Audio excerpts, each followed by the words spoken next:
பார்த்து வருகிறோம். சென்னை, திருவள்ளூர், காஞ்சிபுரம், செங்கல்பட்டு ஆகிய மாவட்டங்களில் காலை 10 மணி வரை மிதமான மழை பெய்யும் என வானிலை ஆய்வு மையம் கணித்திருக்கிறது. ஆழ்ந்த காற்றழுத்த தாழ்வு பகுதியானது ஆந்திர கடலோர பகுதியை நோக்கி நகரும் நிலையில் 10 மணி வரை இடிமின்னலுடன் லேசானது முதல் மிதமானது வரை மழை பெய்யும் என அறிவிக்கப்பட்டிருக்கிறது. சென்னை, திருவள்ளூர், காஞ்சிபுரம், செங்கல்பட்டு மாவட்டங்களில் காலை 10 மணி வரை இடி மின்னலுடன் லேசானது முதல் மிதமானது வரை மழை பெய்யும் என வானிலை ஆய்வு மையம் கணித்திருக்கிறது.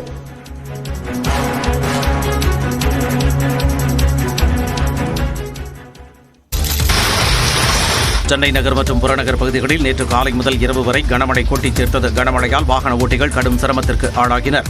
நுங்கம்பாக்கம், கோடம்பாக்கம், தியாகராய நகர், திருவொற்றியூர், எண்ணூர், மணலி, வண்ணாரப்பேட்டை, காசிமேடு, ராயபுரம் உள்ளிட்ட பகுதிகளில் கனமழை பெய்தது.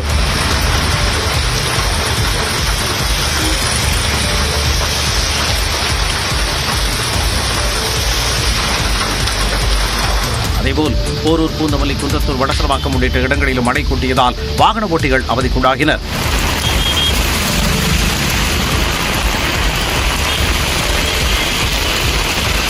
வண்டலூர், கூடுவாஞ்சேரி, சிங்கப்பெருமாள் கோவில் உள்ளிட்ட இடங்களிலும் மழை கொட்டியதால் வியாபாரிகள், பொதுமக்கள் அவதிக்குள்ளாகினர்.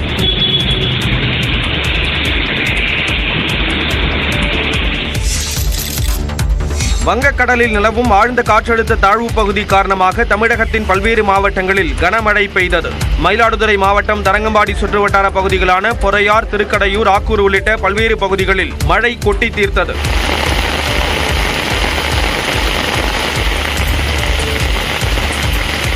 அதேபோல் ஈரோடு மாவட்டம் சத்தியமங்கலம், திம்பம் மலைப்பாதை, அரியப்பம்பாளையம், ஏலூர், சிவியார் பாளையம் உள்ளிட்ட பகுதிகளில் 1 மணி நேரத்திற்கு மேலாக கனமழை கொட்டியதால் குளிர்ச்சியான சூழல் நிலவியது.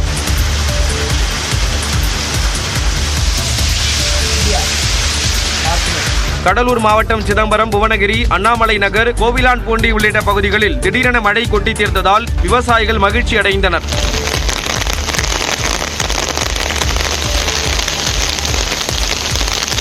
விருதுநகர் மாவட்டம் ஸ்ரீவில்லிபுத்தூரில் 1 மணி நேரத்திற்கு மேலாக பெய்த மழையால் மடவார் வளாகம் வைத்தியநாத சாமி கோயிலுக்குள் வெள்ள நீர் புகுந்தது. தேங்கிய மழை நீரில் நின்றபடி பக்தர்கள் சாமி தரிசனம் செய்தனர்.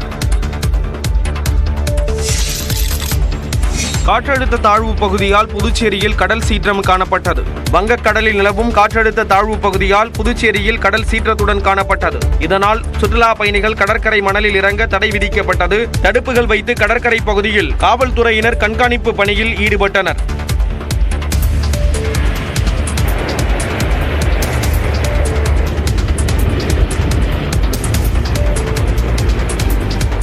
மீனவர்கள் கடலுக்கு செல்ல வேண்டாம் என ஏற்கனவே வானிலை மையம் எச்சரித்த நிலையில் அனைத்து படகுகளும் தேங்காய்திட்டு துறைமுகத்தில் பாதுகாப்பான இடத்தில் நிறுத்தி வைக்கப்பட்டன. ஏற்கனவே கடலுக்கு சென்றவர்களும் கரை திரும்பினர்.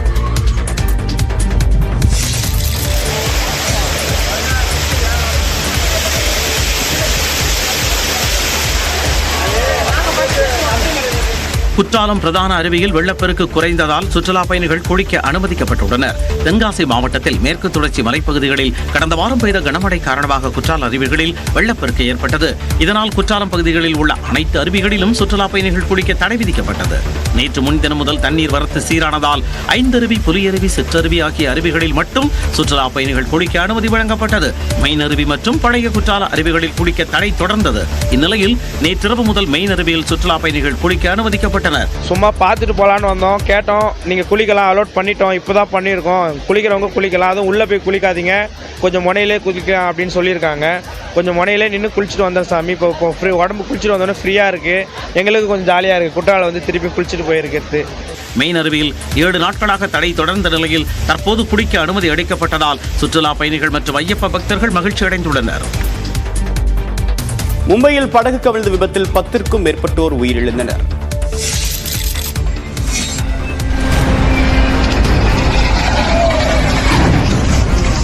மும்பை கடற்பகுதியில் சொகுசு படகு மீது கடற்படை ரோந்து படகு மோதி விபத்துக்குள்ளான பதை விதைக்க வைக்கும் காட்சிகள் தான் இவை. மும்பை இந்தியா கேட் பகுதியில் இருந்து 110க்கும் மேற்பட்ட சுற்றுலா பயணிகளுடன் சொகுசு படகு ஒன்று நேற்று மாலை 3:30 மணி அளவில் எலிபண்டா தீவு நோக்கி சென்று கொண்டிருந்தது. சுமார் 8 கிலோமீட்டர் தொலைவு பயணித்த இந்நிலையில் சிறிய ரக படகு ஒன்று சொகுசு படகு மீது வேகமாக மோதி விபத்துக்குள்ளானது.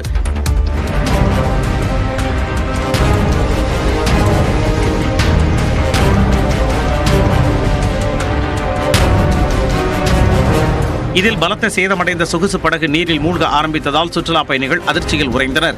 தகவல் அறிந்து வந்த கடற்படை, கடலோர காவல்படை, காவல்துறையினர் மற்றும் உள்ளூர் மீனவர்கள் மீட்பு பணியில் ஈடுபட்டனர். ஹெலிகாப்டர்களும் மீட்பு பணியில் களமிறக்கப்பட்டன. இதில் 10க்கும் மேற்பட்டோர் சடலமாக மீட்கப்பட்டனர். 101 பேர் பாதுகாப்பாக மீட்கப்பட்டனர். சிலர் படுகாயமடைந்ததால் மருத்துவமனையில் அனுமதிக்கப்பட்டனர். மேலும் காணாமல் போன சிலரை தேடும் பணி முடுக்கிவிடப்பட்டது. சொகுசு படகில் பயணித்த சுற்றுலா பயணிகள் லைஃப் ஜாக்கெட் அணிந்திருந்ததால் பெரும் அசம்பாவிதம் தவிர்க்கப்பட்டது. மும்பையில் சுற்றுலா பயணிகளை ஏற்றிச் சென்ற சொகுசு படகு மூழ்கியதற்கு கடற்படை ரோந்து படகு மோதியதே காரணம் என தெரிய வந்துள்ளது. மும்பையில் நிகழ்ந்த படகு விபத்து குறித்து இந்திய கடற்படை விளக்கம் அளித்துள்ளது. அதில் கடற்படைக்கு சொந்தமான ரோந்து படகில் புதிதாக என்ஜின் பொருத்தப்பட்டு சோதனை நடத்தப்பட்டதாக கூறப்பட்டுள்ளது.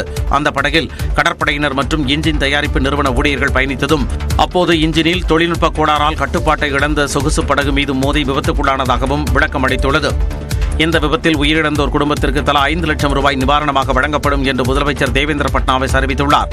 விபத்திற்கான காரணம் குறித்து காவல்துறை மற்றும் கடற்படை சார்பில் விசாரணை நடத்தப்படும் என்று முதலமைச்சர் தெரிவித்துள்ளார். இந்நிலையில் மும்பை படகு விபத்தில் உயிரிழந்தோர் குடும்பத்திற்கு குடியரசுத் தலைவர் திரௌபதி முர்மு, மத்திய அமைச்சர் ராஜ்நாத் சிங் உள்ளிட்டோர் இரங்கல் தெரிவித்துள்ளனர்.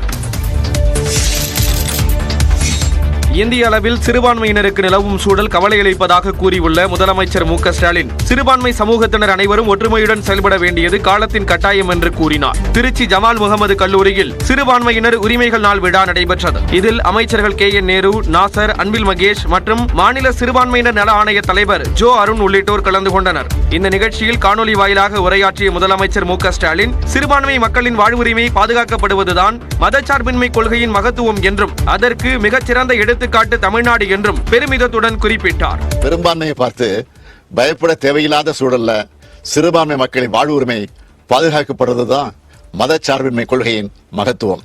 அதுக்கு மிகச்சிறந்த எடுத்துக்காட்டு தமிழ்நாடு. இருந்தாலும் இந்திய அளவில் நிலவக்கூடிய சூழல் நம்மளை கவலைப்பட வைக்கிறதா இருக்கு. அத்தகைய சூழலை எதிர்கொள்ள சிறுபான்மை சமூகத்தினர் அனைவரும் ஒற்றுமையுடன் செயல்பட வேண்டியது காலத்தின் கட்டாயம். அது சிறுபான்மையினருக்கு என்றென்றும் திமுக அரசு அரணாக திகழும் என்றும் முதல்வர் ஸ்டாலின் தெரிவித்தார். அம்பேத்கர் குறித்த அமித்ஷாவின் பேச்சை கண்டித்து எதிர்க்கட்சிகள் நாடாளுமன்றத்தை முடக்கின.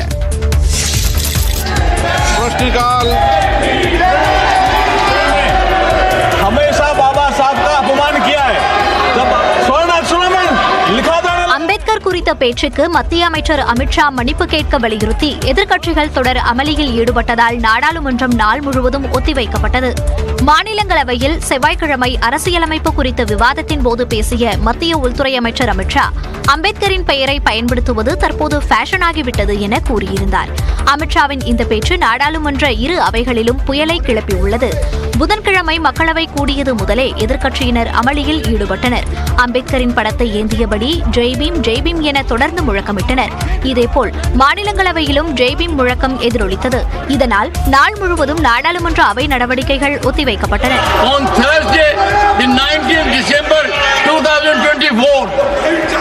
முன்னதாக நாடாளுமன்ற வளாகத்தில் மக்களவை எதிர்க்கட்சித் தலைவர் ராகுல் காந்தி தலைமையில் எதிர்க்கட்சி எம்பிக்கள் போராட்டத்தில் ஈடுபட்டனர்.